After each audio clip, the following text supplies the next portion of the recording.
दोस्तों, 1 अक्टूबर को कन्याओं को भूल कर मत देना ऐसा खाना, वरना माता रानी हो जाएंगी नाराज और आपका घर हो जाएगा कंगाल। कुछ लोग नवरात्रि के अष्टमी और नवमी के दिन कन्या पूजन करते हैं, तो कुछ खास गलतियां ऐसी होती हैं जिनको वे कर देते हैं, जिसकी वजह से माता रानी आपके पूरे घर को कंगाल बना देती हैं।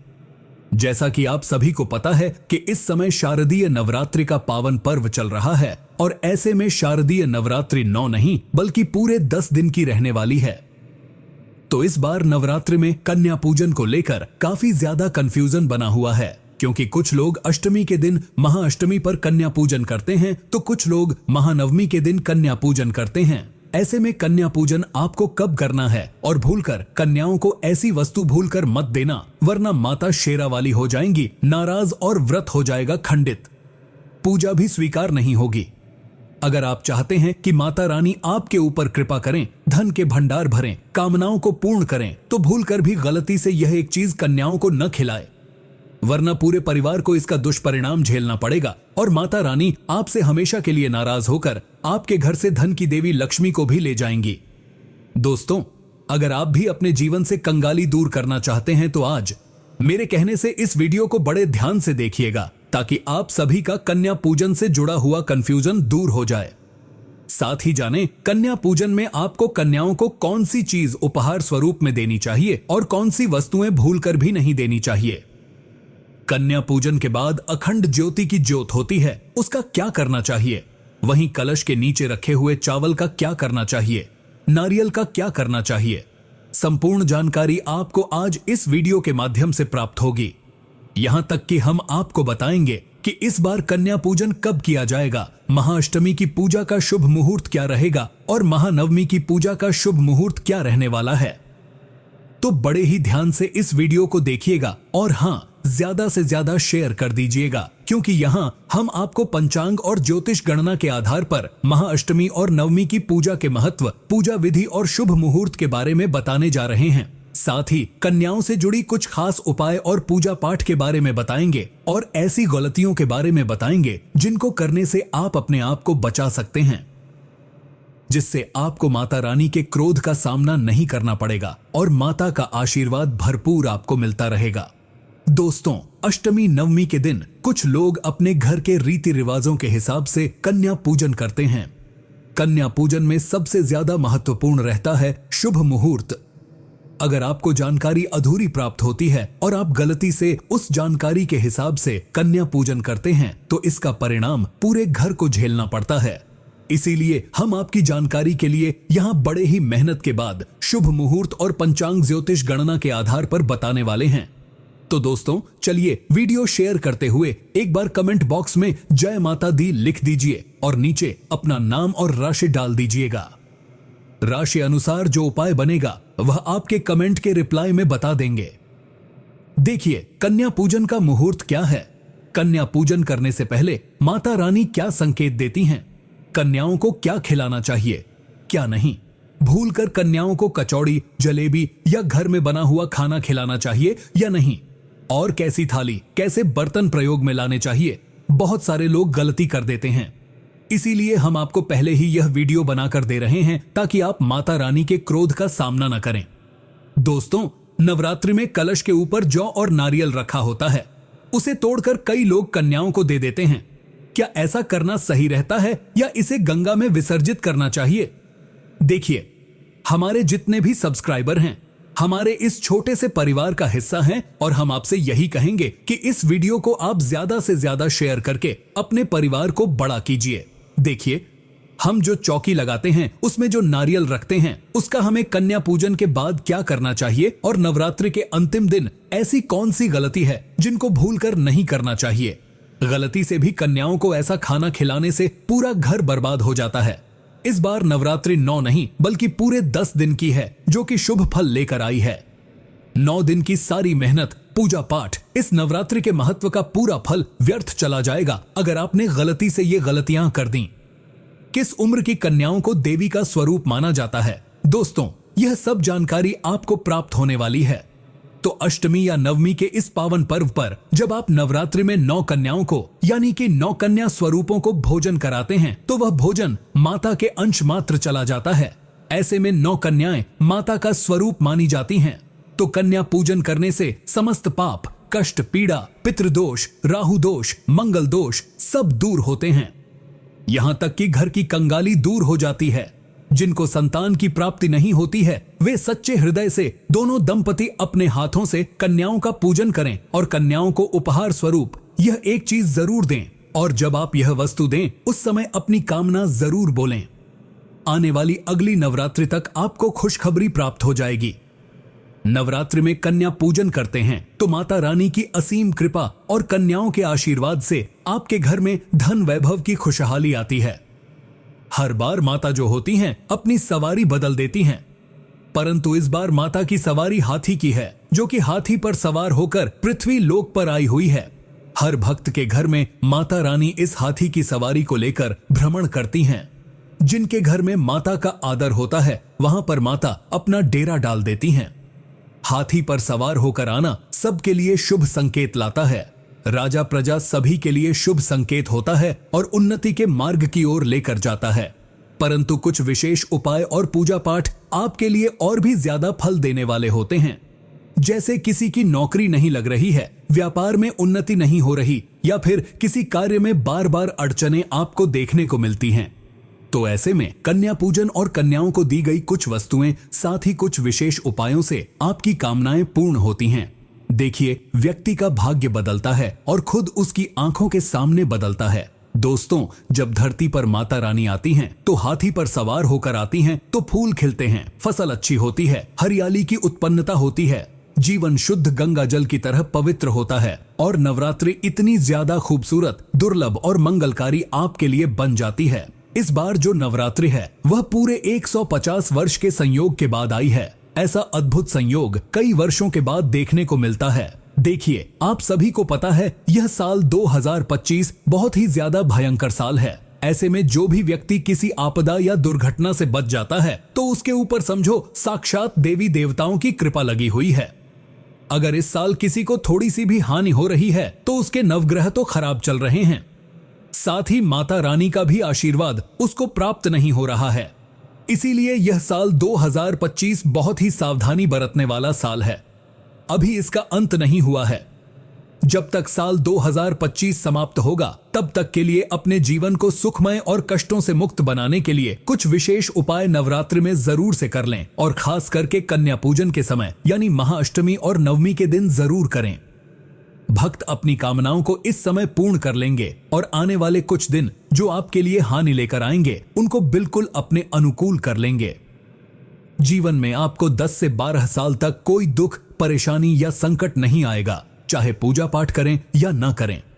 दोस्तों, आप सभी को बता दें कि इस बार नवरात्रि बहुत ही पावन पवित्र इसलिए मानी जा रही है क्योंकि इस नवरात्रि में केवल 9 नहीं बल्कि पूरे 10 दिन का संयोग देखने को मिल रहा है। ऐसे में दुर्गा विसर्जन कैसे करना है और अष्टमी नवमी तिथि की पूजा का विधान क्या है, वह हम आपको पहले बताएंगे, और उसके बाद हम आपको बताएंगे उपाय, और फिर बताएंगे कि नवरात्रि में कन्या पूजन के समय कन्याओं को क्या खिलाना चाहिए। देखिए, इस बार जो नवरात्रि है वह 22 सितंबर सोमवार से प्रारंभ हुई थी, जो कि 1 अक्टूबर को समाप्त होने जा रही है। तो ऐसे में कन्या पूजन का विधान आपके जीवन को और भी ज्यादा अलौकिक करने वाला है। दोस्तों, कई लोग अष्टमी के दिन कन्या पूजन करेंगे, तो कई लोग नवमी तिथि के दिन कन्या पूजन करेंगे।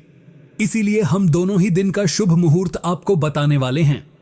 दोस्तों, कन्या पूजन करने से पहले हमें अपने घर में माता रानी की विधि विधान से पूजा करनी होती है। घर में हवन करना होता है। उसके बाद ही लोग अपने घर में कन्याओं को बुलाते हैं। तो अगर आप भी यह सोच रहे हैं कि कन्या पूजन करेंगे, तो इस बात का ध्यान रखिएगा। सबसे पहले जब आप अपने घर में कन्याओं को बुलाएं, तो उनके चरण धोइएगा। दोनों ही दंपति मिलकर कन्याओं के चरण धोते हैं तो माता रानी प्रसन्न होती हैं। इसके बाद एक साफ स्थान पर उनको बैठा दीजिएगा और कन्याओं के माथे पर तिलक लगाकर उनके हाथ में कलावा बांध दीजिएगा। उन्हें हलवा पूरी खिलाना। इसके बाद जो भी संभव हो, आप जो भी सामर्थ्यवान हो, उस हिसाब से दान दक्षिणा या उपहार देकर उनका आशीर्वाद प्राप्त करें।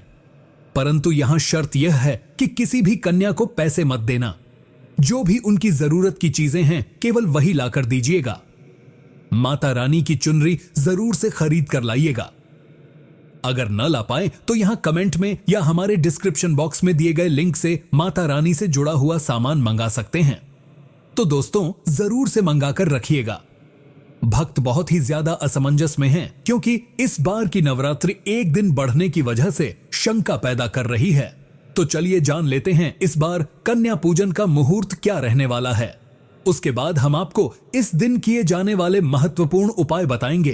तो दोस्तों आप सभी को बता दें कि इस बार 9 दिन न होकर पूरे 10 दिन नवरात्रि प्राप्त हो रही है। तो ऐसे में कन्या पूजन के लिए अष्टमी और नवमी तिथि को लेकर जो असमंजस बना हुआ है उसे हम अब दूर करने वाले हैं। देखिए, ध्यान दीजिएगा और कॉपी पेन लेकर नोट कर लीजिएगा और वीडियो ज्यादा से ज्यादा शेयर कर दीजिएगा।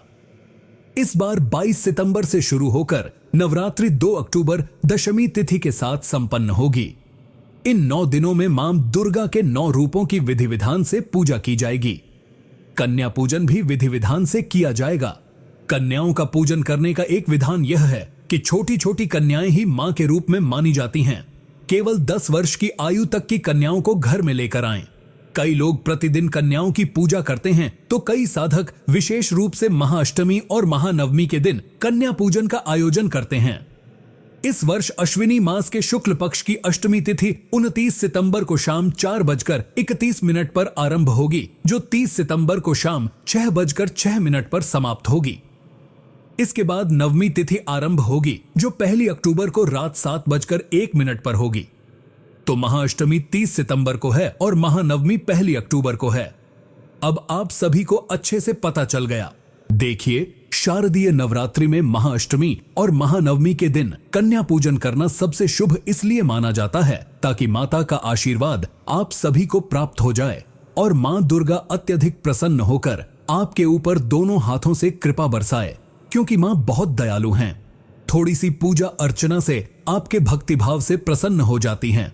शारदीय नवरात्रि पर अष्टमी कन्या पूजन का जो मुहूर्त रहेगा वह प्रातः संध्या सुबह 5:01 से लेकर सुबह 6:13 तक रहेगा। दूसरा मुहूर्त आपको 10:41 से दोपहर 12:11 तक प्राप्त होगा और अभिजीत मुहूर्त 11:47 से दोपहर 12:11 तक प्राप्त होगा। 35 मिनट तक रहेगा। अब ध्यान से सुनिएगा। नवमी के दिन कन्या पूजन करने वाले लोग महानवमी पर कन्या पूजन का जो शुभ मुहूर्त है वह सुबह 4:37 से सुबह 5:26 तक रहेगा और सुबह 5:01 से सुबह 6:14 तक प्रातः संध्या का समय रहेगा। रवि योग इस दिन सुबह 8 बजे से सुबह 10 बजे तक रहेगा। 6:06 से 2 अक्टूबर को सुबह 6:15 तक रहने वाला है। शारदीय नवरात्रि पर कन्याओं के पैर धोकर साफ थाली, साफ जल और साफ कपड़े से आप सभी को कन्याओं के पैर धोने हैं। आपको कन्याओं के पैरों में महावर यानी अलता, कुमकुम, सिंदूर, अक्षत लगाना है। बैठने के लिए आसन, पूजा की थाली, घी का दीपक, गाय के गोबर का उपला, फूल और फूलों की माला, लाल चुनरी, भोजन में खीर, पूरी, गुड़, चना और उपहार के स्वरूप भेंट, इन चीजों का आपको इंतजाम करके पहले से ही रखना है और इन सभी चीजों को माता रानी की पूजा में सम्मिलित करना है। इस दिन कन्या पूजन करते समय आपको बोलना है, या देवी सर्वभूतेषु कन्या रूपेण संस्था नमस्तस्यै नमस्तस्यै नमस्तस्यै नमो नमः। ओम दुम दुर्गायै नमः। ओम श्री कुमार्यै नमः। ओम श्री त्रिगुणात्मिकाय नमः। इस तरह से आपको मंत्रों का जाप करना है। दोस्तों, नवरात्रि 8 दिन की होती है, वह अच्छी नहीं मानी जाती। ऐसे में नवरात्रि 10 दिन की शुभ मानी जाती है। अब नवरात्रि में किए जाने वाले उपायों को जानेंगे। शास्त्रों के अनुसार नवरात्रि के दिनों में माता रानी की पूजा करने से, कन्या पूजन करने से 3 देवी मां काली, मां सरस्वती और मां लक्ष्मी आपके पूरे परिवार में व्रतधारी को अभय वरदान की प्राप्ति होती है। भक्त श्रीधर की तरह सच्चे हृदय और कोमल भक्ति से जो व्यक्ति माता की पूजा करता है उसी के सभी कष्टों का निवारण मां शीघ्र करती हैं। मां शेरावाली की पूजा करने से, उपासना करने से विनम्रता का विकास होता है। कष्ट, दरिद्रता और दुख नष्ट होते हैं। नवरात्रि में माता रानी का व्रत और पूजन किया जाता है, लेकिन नवरात्रि के दौरान सबसे ज्यादा महत्व होता है कन्या पूजन का। यदि आपके पाप कर्म इतने अधिक हैं कि आप कन्याओं के चरण धोते हैं तो वे दूर हो जाते हैं। कन्याओं को साफ जमीन पर बैठाना चाहिए और गंदे स्थान से दूर रखना चाहिए। लोग गंदे कपड़े पर बैठा देते हैं, इसे व्रत का अपमान माना जाता है। कन्याओं को अक्षत, फूल, कुमकुम लगाएं और भोजन करवाएं। लेकिन हमेशा याद रखें कि कन्याओं की थाली में 3 पूरियां ना रखें, इसे शुभ नहीं माना जाता। 3 पूरियां या 3 रोटियां मृत व्यक्ति के लिए निकाली जाती हैं या कैदियों के लिए दी जाती हैं। कन्याओं की थाली में 3 पूरियां कभी ना दें। दोस्तों, कन्याओं को खाना खिलाने के बाद अंत में उनके सिर पर लाल चुनरी जरूर समर्पित करें, यानी कि उनको समर्पित करते समय उड़ाना है। भोजन में खीर, हलवा, पूरी, चना, आलू और छोले वगैरह रखें, परंतु ध्यान रहे कि तामसिक चीजों का प्रयोग न करें। यदि पनीर की सब्जी देना चाहते हैं तो भूलकर भी प्याज और लहसुन का इस्तेमाल न करें, अन्यथा घोर अनर्थ होगा। और हमने शुरू में ही बताया कि कन्याओं में मां लक्ष्मी, मां सरस्वती और मां काली का वास होता है। इसीलिए प्याज लहसुन के स्थान पर साधारण और शुद्ध भोजन बनाइए। कई लोग स्मार्ट बनने के चक्कर में कन्याओं को कुरकुरे, चिप्स आदि दे देते हैं। यह घोर अपराध माना जाता है, क्योंकि इनमें प्याज लहसुन का प्रयोग होता है और इससे आपका व्रत खंडित हो जाता है। आपको ध्यान रखना है कि दुर्गा मां क्रोधित हो जाती हैं। आपको 9 दिन तक प्याज लहसुन नहीं खाना चाहिए। यदि गलती हो जाए तो अंतिम दिन प्रायश्चित कर सकते हैं, मां से क्षमा याचना कर सकते हैं और आशीर्वाद प्राप्त कर सकते हैं। कन्याओं को बंद पैकेट वाली चीजें न दें। बाजार से लाई हुई कोई ऐसी चीज न खिलाएं जिसमें प्याज लहसुन हो। यदि आप जलेबी दही खिलाते भी हैं तो यह शुभ नहीं माना जाता। माता को घर का बना शुद्ध भोजन ही प्रिय होता है। नवरात्रि के दौरान घर का बना पका हुआ भोजन अवश्य बनाना चाहिए। माता रानी बहुत प्रसन्न होती हैं। कन्याओं को प्लास्टिक के बर्तनों में भोजन न परोसें। ऐसे बर्तन पूजा पाठ के लिए शुद्ध नहीं होते। कन्याओं को स्टील के बर्तन या पत्तों से बने बर्तनों में ही भोजन कराएं। बाजार में पत्तों की थालियां आसानी से मिल जाती हैं, लगभग 5 या 10 रुपए में 1 पीस। इन्हें पूजन के लिए रखें। पत्तों के बर्तन शुभ माने जाते हैं, जबकि प्लास्टिक के बर्तन अशुभ होते हैं। तो आप पत्तों के बर्तनों में कन्याओं को भोजन कराएं। इससे आपको बहुत शुभ फल प्राप्त होंगे, क्योंकि इसमें देवता भी भोजन ग्रहण करने आते हैं। दोस्तों, यही नहीं, कन्याओं की थाली में 1 लौंग जरूर रखें। जब आप भोजन परोसें उस समय लौंग देवी शक्ति का रूप मानी जाती है और मां को बहुत प्रिय होती है। लौंग माता शक्ति का प्रतीक होती है। लौंग में नवदुर्गा का वास होता है। इन 9 दिनों में माता रानी लौंग का भोग ही पसंद करती हैं। इसीलिए कन्याओं की थाली में चुपचाप 1 लौंग जरूर रख दीजिए। आपका भाग्य चमक जाएगा। माता लक्ष्मी आपके जीवन में धन की कोई कमी नहीं होने देंगी। आपको बता दें कि कन्याओं को उपहार में खुश करने के लिए उनकी थाली में दक्षिणा डालें, ताकि आपके घर में संपन्नता बनी रहे, धन की कोई कमी न रहे। कन्याओं को कोई सुंदर उपहार दे सकते हैं।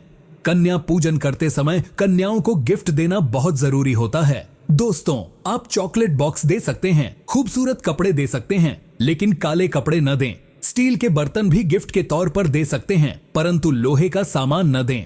जब कन्याओं को अपने घर लाकर भोजन कराएं, तब उनके चरण अवश्य छुए और प्रस्थान करते समय भी उनके चरण छुए। उस समय मन में अपनी अधूरी इच्छाओं को याद करके माता रानी से मनोकामना करें। माता रानी तुरंत आपकी वह इच्छा पूर्ण करती हैं। कुछ भी हो जाए, कन्याओं को शुक्रवार के दिन उनकी थाली में खट्टी चीजें कभी न परोसें, क्योंकि यह दिन माता संतोषी का होता है। इसीलिए जब भी नवरात्रि शुक्रवार के दिन पड़ जाए तो इस बात का ध्यान अवश्य रखें। दोस्तों, खट्टी चीजों का भोग भूलकर भी नहीं लगाना चाहिए।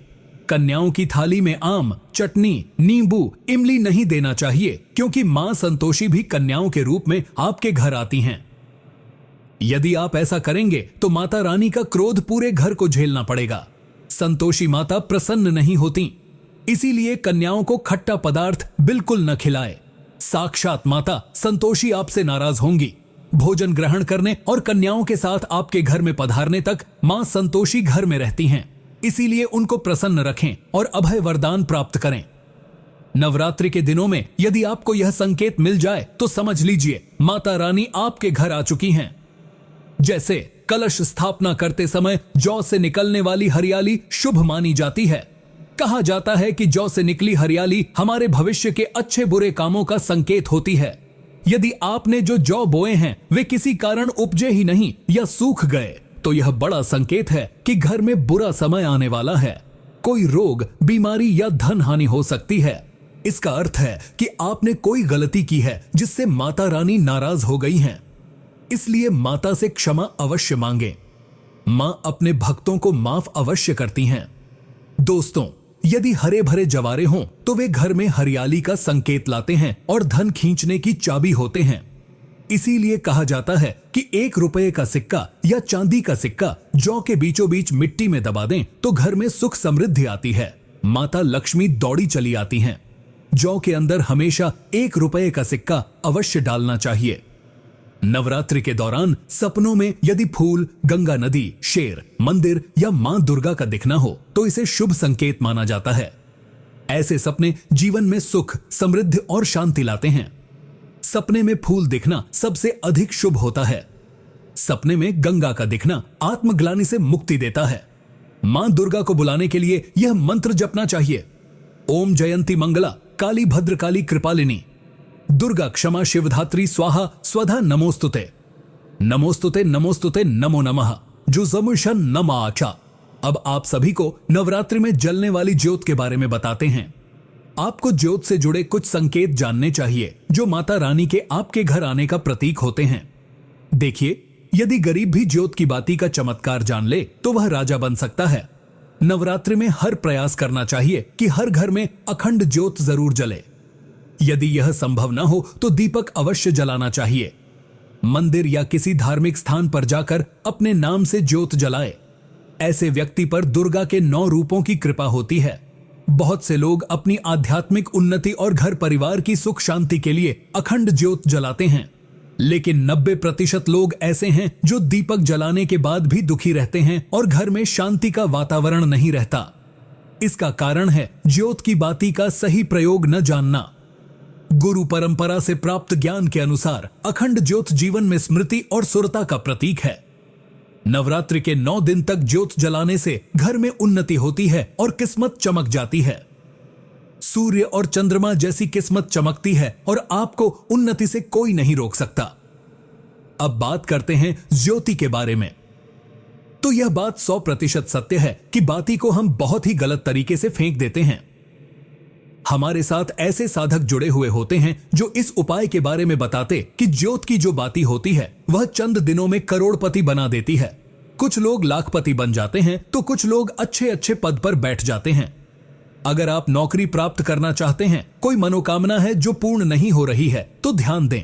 अब जो अखंड ज्योत जला रहे हैं उसे साधारण मत समझना, क्योंकि ज्योत घर में मां दुर्गा के आने का प्रतीक होती है। जो व्यक्ति अपने घर में अखंड ज्योत जला लेते हैं, ज्योत की सेवा कर लेते हैं, ऐसे व्यक्ति के जीवन में फिर कभी गरीबी नहीं रहती है। दोस्तों, नवरात्रि चल रहे हैं और नवरात्रि के दौरान आप सभी ने माता रानी के ज्वारे नहीं बोए होंगे, ऐसा तो हो ही नहीं सकता। परंतु आप सभी की जानकारी के लिए बता दें, वही ज्वारे आपको रातों रात करोड़पति बना सकते हैं। कैसे? आइए जानते हैं आज मेरे साथ इस वीडियो के माध्यम से। दोस्तों, आपको YouTube पर बहुत सारे वीडियो प्राप्त हो जाएंगे, परंतु ज्वारों से जुड़ी हुई जो जानकारी है वह आपको सही और सटीक हमारे चैनल से प्राप्त होगी। तो हाथ जोड़कर पहले ही आपसे कह देते हैं कि इस वीडियो को बड़े ध्यान से अंत तक देखिएगा। दोस्तों, हरे भरे ज्वारे आपके जीवन में शुभ संकेत लाते हैं या अशुभ संकेत लाते हैं? क्या ज्वारों की मिट्टी सूख जाती है या ज्वारे उग ही नहीं पाते, या ज्वारों का रंग पीला पड़ जाता है या हरे भरे ज्वारे होते हैं? तो इन ज्वारों का क्या महत्व होता है? क्या ज्वारे आपके घर में शुभ और अशुभ संकेत लेकर आते हैं? क्या ज्वारों से आप अपने भाग्य को बदल सकते हैं? सब कुछ जानेंगे आज के खास वीडियो में, क्योंकि नवरात्रि के 9 दिन के बाद ज्वारों को क्या करना चाहिए, विसर्जित करना चाहिए या नहीं, या बचाकर अपने पास रखने से क्या फल प्राप्त होता है? ज्वारों में कैसे आप अपने भाग्य को चमकाने का खजाना देख सकते हैं? आखिर ऐसा रहस्य क्या है ज्वारों में जिससे आप अपने जीवन को पूरी तरह से बदल सकते हैं? तो दोस्तों, आज की खास जानकारी आपको प्राप्त होने वाली है, तो बड़े ही ध्यान से देखिएगा, बिल्कुल मिस मत कीजिएगा, क्योंकि ज्वारों का पत्ता खाने से धन संपदा और सुख प्राप्त होता है। नवरात्रि में ज्वारे क्यों उगाते हैं, इसकी संपूर्ण जानकारी आपको जानकर हैरान कर देगी। धन, यश, वैभव, कीर्ति, उत्तम फल तथा करोड़पति बनने का सपना, बंद किस्मत के ताले को खोलने का अवसर, नवरात्रि में ज्वारे के बिना मां दुर्गा की पूजा अधूरी मानी जाती है और इसकी एक पौराणिक कथा भी है। सारी जानकारी आज हम आपको चैनल दिव्य ज्योति के माध्यम से बताने वाले हैं। इसीलिए आप सभी से मैं सौगंध खाकर कहता हूं कि बड़े ही ध्यान से इस माता रानी की वीडियो को देखिएगा, वरना आपको माता रानी के क्रोध का सामना झेलना पड़ेगा। मन में अगर कोई प्रश्न उठ रहा हो तो हमें कमेंट के माध्यम से पूछ सकते हैं। नवरात्रि से जुड़ी हुई जो भी आपकी निजी समस्या हो तो कमेंट सेक्शन के माध्यम से आप हमें पूछ सकते हैं। बिल्कुल ही मुफ्त में आपको उपाय बता दिया जाएगा। दोस्तों, हम और हमारी टीम आपकी पूरी मदद करेगी तो कमेंट में एक काम जरूर कीजिएगा, अपना नाम और राशि छोड़ दीजिएगा, ताकि आपकी राशि को देखकर जो उपाय बनेगा वह कमेंट के रिप्लाई में हम बता देंगे और आपको उससे लाभ प्राप्त होगा। परंतु उससे पहले हम जानेंगे कि कैसे हरे भरे ज्वारे, पीले ज्वारे और बिना उगे हुए ज्वारों से आप अपने घर की किस्मत को चमका सकते हैं। कैसे अशुभ फलों को माता रानी के आशीर्वाद में बदल सकते हैं। भगवान ब्रह्मा का प्रतीक माने जाते हैं हरे भरे ज्वारे, इसीलिए नवरात्रि के पहले दिन घट स्थापना की जाती है। उसके लिए सबसे ज्यादा समय पूजा के लिए लिया जाता है। उस कलश में आपको स्थापित किया जाता है। सृष्टि की पहली फसल जो हुई थी वह जौ ही मानी गई थी, इसीलिए जौ को बोया जाता है। जब भी देवी देवताओं की पूजा या हवन किया जाता है तो आप सभी ने यह देखा होगा कि उनको जौ जरूर अर्पित किए जाते हैं।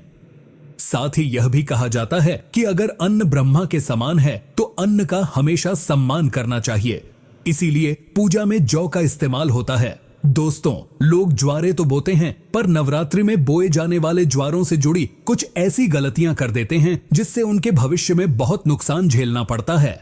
अगर आप अपना भविष्य जानना चाहते हैं तो कैसे ज्वारे के माध्यम से जान सकते हैं, सारी जानकारी वीडियो के माध्यम से बताने वाला हूं, तो बारी बारी करके इस जानकारी को अच्छे से समझिएगा। मैं बार बार आपसे नहीं कहूंगा, तो पहले ही आप वीडियो को लाइक करके चैनल दिव्य ज्योति को सब्सक्राइब कर दीजिएगा। दोस्तों, हम इससे छुटकारा पाने के लिए तरीका भी बताएंगे और उपाय भी बताएंगे।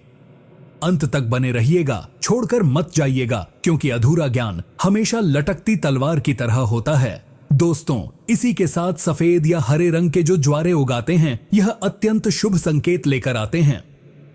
अगर ऐसा हो तो मान लीजिए कि आपकी पूजा सफल हो गई और आने वाला समय खुशियों के साथ आपके दरवाजे पर दस्तक देगा। दरवाजे आपके पूरी तरह से खुल जाएंगे, आपके जीवन में 4 चांद लग जाएंगे।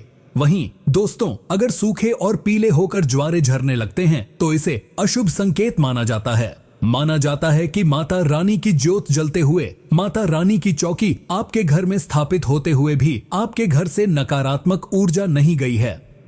ऐसे में आप मां दुर्गा से अपने कष्टों और परेशानियों को दूर करने के लिए प्रार्थना कर सकते हैं, या फिर नव दुर्गा का बीज मंत्र ओम धूम दुर्गा यै नमः, ओम धूम दुर्गा यै नमः का जाप कम से कम 108 बार जरूर कीजिएगा और हवन करके घर में आहुति दे सकते हैं। इससे आपको अत्यंत लाभ मिलेगा और माता रानी से प्रार्थना कर सकते हैं।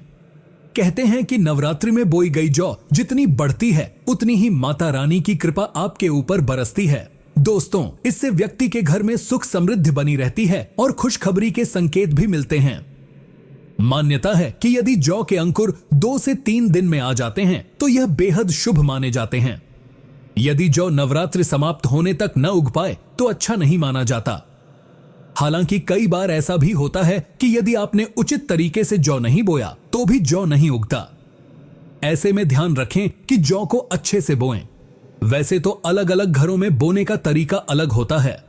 कुछ लोग बालू को एक जगह पर इकट्ठा करके उसमें बीज बो देते हैं, जबकि कई लोग मिट्टी के बर्तन में बालू या मिट्टी डालकर जौ बो देते हैं।